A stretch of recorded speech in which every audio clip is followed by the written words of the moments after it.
Assalamu alaikum. Today my lecture is about bacterial corneal ulcer. So it is a corneal ulcer which is caused by bacteria. What are the etiology of the bacterial corneal ulcer? Bacterial corneal ulcer is mostly caused by gram-positive, which are Staphylococcus aureus, Streptococcus pneumonia, Gonococcus, which is a gram-negative diplococci, and Moraxella catarrhalis, Pseudomonas aeruginosa, which are the gram-negative bacteria, and the Klebsiella and the Proteus. So, what is the pathogenesis of the bacterial corneal ulcer? So, first of all, we will talk about how the bacterial ulcer can be grow in the cornea. What are the predisposing factors which can cause the bacterial corneal ulcer? So, the one of them is a contact lens wear. Whenever the person is wearing a contact lens, if it is unhygienic or it is having the organisms like bacteria, fungi, or protozoa, so it can cause the bacterial, fungal, or protozoal corneal ulcer. So one of the most predisposing factor is the contact lens.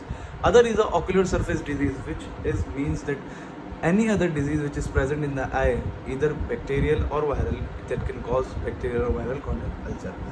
After that, ocular trauma, anything which can be, it can be a penetrating trauma, it can be a blunt trauma, but most commonly it is a penetrating trauma which can cause bacterial corneal ulcer. Or systematic immunosuppression, any tablets he is taking that like corticosteroid for a long time, so his body become systematic immunosuppressed, or any other disease like HIV in which the body is having no immune system, so that can also lead to bacterial corneal ulcer.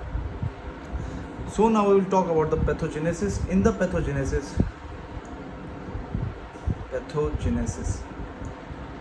so there are the 4 stages in the pathogenesis of the bacterial corneal ulcer. Number 1 is the infiltrative stage. As you all know that whenever there is any inflammation occurs, so there are infiltration of the lymphocytes, macrophages at the site of the trauma. So you can take the example of the contact lens where a person is wearing the contact lens, and the bacteria or we will talk about only bacteria. So bacteria enter into the cornea, and after when it enter into the cornea, so what happened? The injury to the epithelium occur, because the epithelium is the outermost structure of the cornea.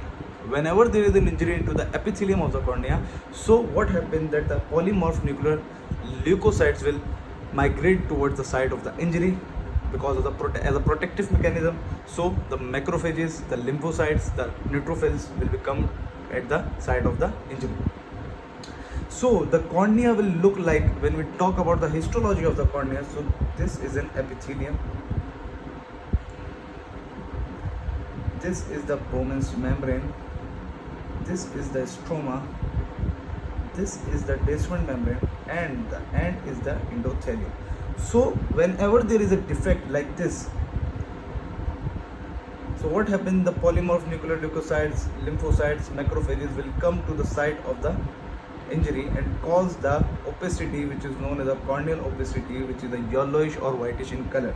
It's not a true opacity because it only involves the epithelium. Whenever there is an involvement of epithelium, so it can heal if you will treat the patient, or if you not treat the patient, so this corneal opacity and this infection will move towards deeper structure like Bowman's membrane and the stroma. And if the most of the stroma is involved, so the corneal opacity will be permanent, and the vision is not, the prognosis of the vision is not good. So first of all, there is an injury to the epithelium where all the polymorph nuclear leukocytes will come towards the site of the injury and cause the corneal opacity. After that, whenever there is a corneal opacity, so it means that there is an injury to the epithelium and the epithelium is damaged. So there is a necrosis of the epithelium, and whenever there is a necrosis of the epithelium, so this epithelium will slough off because it is a necrosed epithelium, and whenever this necrosed epithelium is slough off from the normal structure and from the intact epithelium, the abnormal epithelium will be slough off, so it produces the defect in the epithelium, which is known as a ulcer. So when the ulcer has formed at the epithelium, because there is an epithelial defect, so what are the different types of clinical features we will see in the patient eye?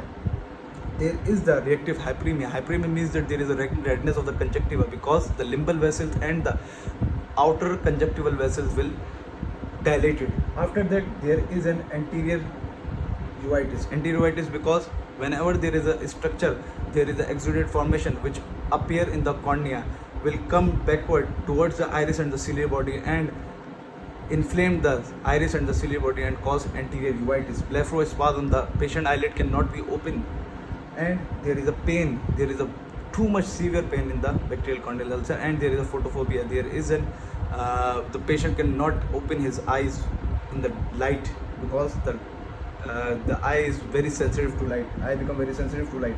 After that, there is a lacrimation. In the lacrimation, because lacrimation is present because there is a reflex over secretion of the tear as the epithelium is damaged, so there is a reflex over secretion of the tear. Decrease in vision, as you know, all know, whenever there, because the cornea is having the refractive power very 43 plus diopter, if the cornea is damaged, so there is an decrease in the vision and depends upon the severity of the corneal ulcer. Okay, after that we will talk, we have talked in the previous lecture the hypopion ulcer. The hypopion ulcer means that there is an accumulation of the exudate in the anterior chamber. So this accumulation of the exudate in the anterior chamber is because of the cornea. Corneal involvement will also involve the uveitis, also involve the iris and the ciliary body. So there is a hypopion ulcer in the anterior chamber. So this is an eye.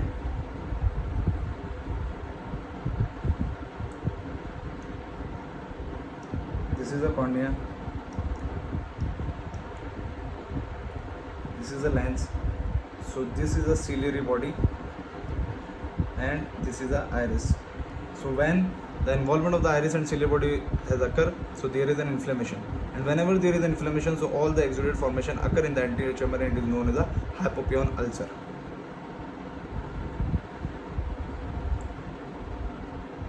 Now, other thing which is very important to know, these are the two stages. One is an infiltrative stage, and we are talking about now there is an active stage. Now the third stage is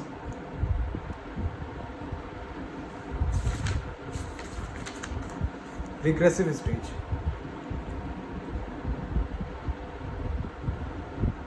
So now the patient has come to a doctor and doctor will prescribe the medications, we will talk later.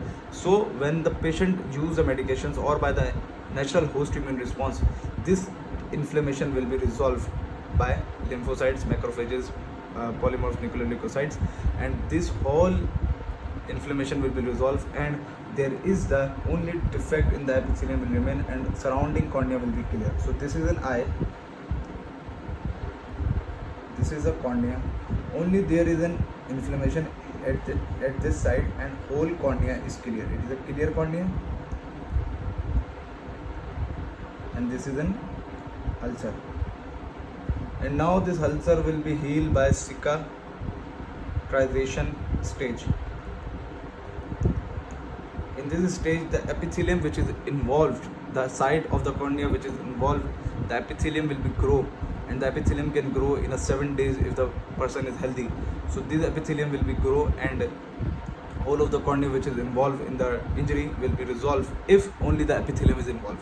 If the Bowman's membrane and the stroma is involved, mostly if the deep stroma is involved, so it lead to the corneal opacity, the permanent corneal opacity. But if the corneal epithelium is only involved, so it means that it can be healed rapidly and the person eye will become normal as it is in past. So these are the 4 stages in the pathogenesis of the bacterial corneal ulcer. After that, we will talk about symptoms. So what are the symptoms of the bacterial corneal ulcer? First symptom is pain. Why there is a pain? Because whenever the epithelium is ruptured from its normal place, so there is the subepithelial plexus, substromal plexus, and there is many plexus which are taking the afferent nerve, sensory nerves. So whenever there is an injury to the epithelium, so these plexus are exposed and there is a stimulation of the corneal nerve and it results into the pain. The 2 more factors which are involved in the pain are very important. One is the corneal nerve involvement.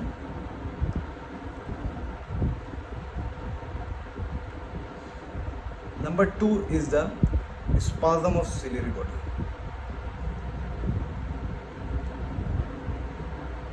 Spasm of ciliary body occur because of the iridocyclitis. Whenever there is an anterior uveitis in the corneal ulcer, so it leads to the spasm of the ciliary body and the patient feel very much pain in the eye. Third is the raised intraocular pressure. The IOP is raised because the exudate formation which occur in the anterior chamber will block the trabecular meshwork or which block the canal of Schelem, so it results in the raised IOP. Other thing is blurred vision. Blurred vision is due to corneal opacity or corneal edema. Third thing is lacrimation. I have said that due to reflex over secretion of tears. Fourth thing is photophobia due to increased sensitivity of the light. Redness of the eye, reactive hyperemia. And after that, halos. Halos are because the corneal edema is in the bacterial corneal ulcer. Whenever there is a bacterial corneal ulcer, so there is a corneal edema, and whenever there is a corneal edema, so when light reflect the cornea, so it lead to the formation of the 7 colors which form the halos, like rainbow-like structure in front of the light. So it is a bacterial corneal ulcer symptoms. Signs. What are the signs of the bacterial corneal ulcer? The signs are important because as a doctor you have to know the signs. One is vision is reduced.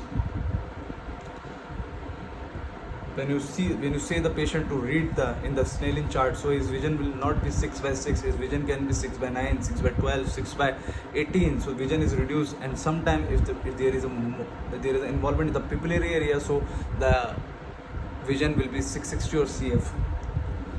After the lid may be edematous. Lid may be edematous means that there is an inflammation of the lids, so it lead to the edema.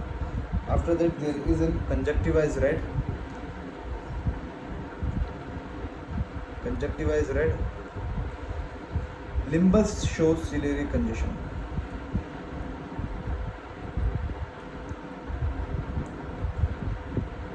Limbus show ciliary congestion. This is an eye, this is a cornea, and there is a limbal congestion will occur and the eye become red.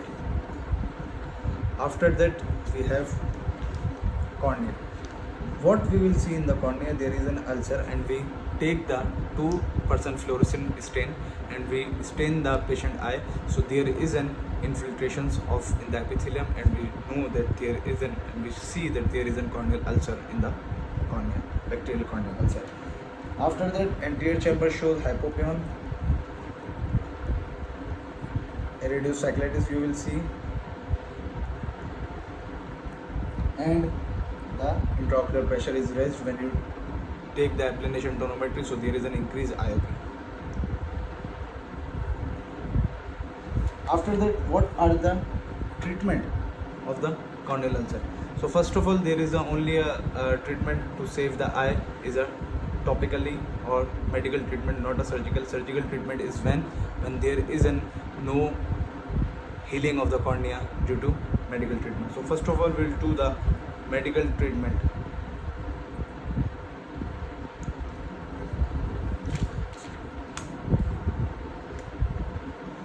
In the medical treatment, we have 3 things to resolve. One is the control of the infection, the other thing is the relief of a pain, and the last thing is to prevent the desmotocele and to prevent the perforation. So first of all, control of infection.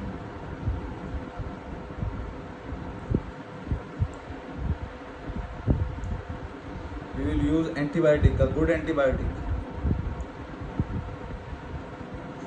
We will use antibiotic like moxifloxacin, ciprofloxacin, levofloxacin, or chloromphenicol we will use in the eye as a topical, and the ointment in the night to tell the patient that you have to rub the tube with your finger in the eye, so it can be helpful at the night time, because at the night time we cannot use the drops.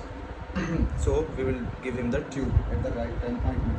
After that, there is a systematic antibiotics. What is the role of the systematic antibiotic? As usually we are not giving the patient systematic antibiotic because the cornea is a avascular structure. So very few amount of systematic antibiotic will go towards the cornea. But if the ulcer is at the limbus, because the limbus is an area which is supplied by the vessels, so if the corneal ulcer is near the limbus, so we will give the systematic antibiotic, or if the corneal ulcer is perforating, so we will give the systematic antibiotic to the patient. Now the other thing is the relief of pain, because the pain is a major feature of the corneal ulcer, and the patient is experiencing a very severe pain in the eye. So we have to relieve the pain of the patient first. So we'll give the atropine. What is the role of the atropine in the relief of pain? So atropine will do three functions in the eye. First of all, it releases the spasm of the ciliary body by paralyzing the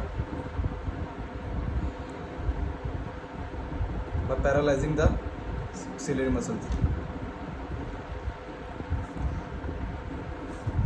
When it relieves the spasm of the ciliary body, so the pain will be automatically decreased. After that, the atropine will do what? It prevent posterior synecdoche. What is mean by posterior synecdoche? When there is a corneal ulcer occur, so there is an iridocyclitis also. So the posterior synecdoche means that the iris is adherent to lens. The iris is adherent to the lens. So when we dilate the pupil, so the iris come forward and it detach from the lens. So it is known as we are treating the posterior synecdoche. Posterior synecdoche means that the iris is adhered to the lens, and when we dilate the pupil by atropine, so the iris come forward and the iris is detached from the lens. After that, there is an decrease the exudate formation. Decrease exudate formation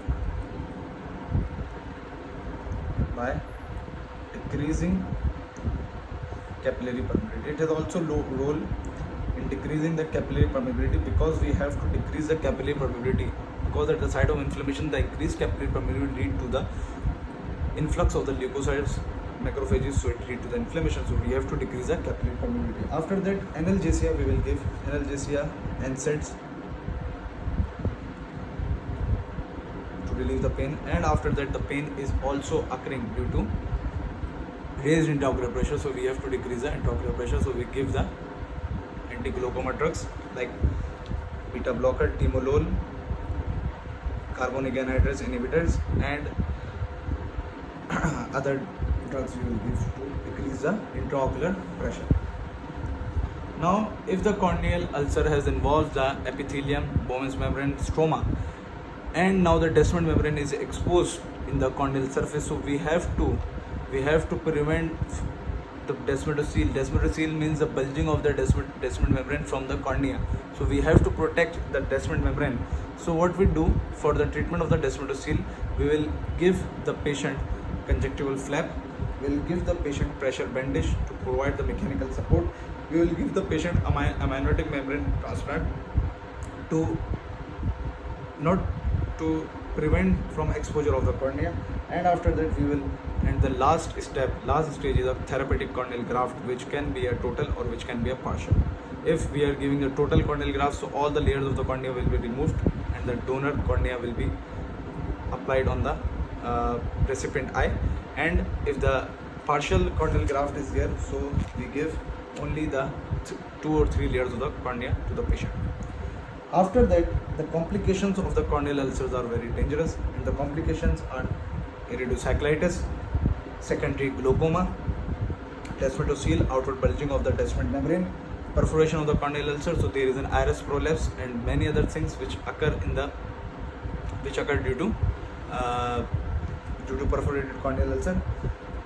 Whenever there is a perforation corneal ulcer, so many things occurred in the eye. First of all, there is a prolapse of the iris, because the iris is beneath the cornea, and whenever there is a hole in the cornea occurs, so the iris will come out from the cornea. Other thing is a subluxation or anterior dislocation of the lens due to sudden stretching or rupture of the zonules. Zonules are ruptured and the lens will come in the anterior chamber or will move in the anterior chamber. After that, there is a cataract formation, because the cornea and the lens will come together, and there is an anterior chamber has been lost because of the cornea perforation. So whenever there is an anterior chamber is lost, so the cornea and the lens will near each other, so it lead to the cataract formation. After this, there is endophthalmitis. It is an inflammation of all layers of the cornea, all layer of the eye.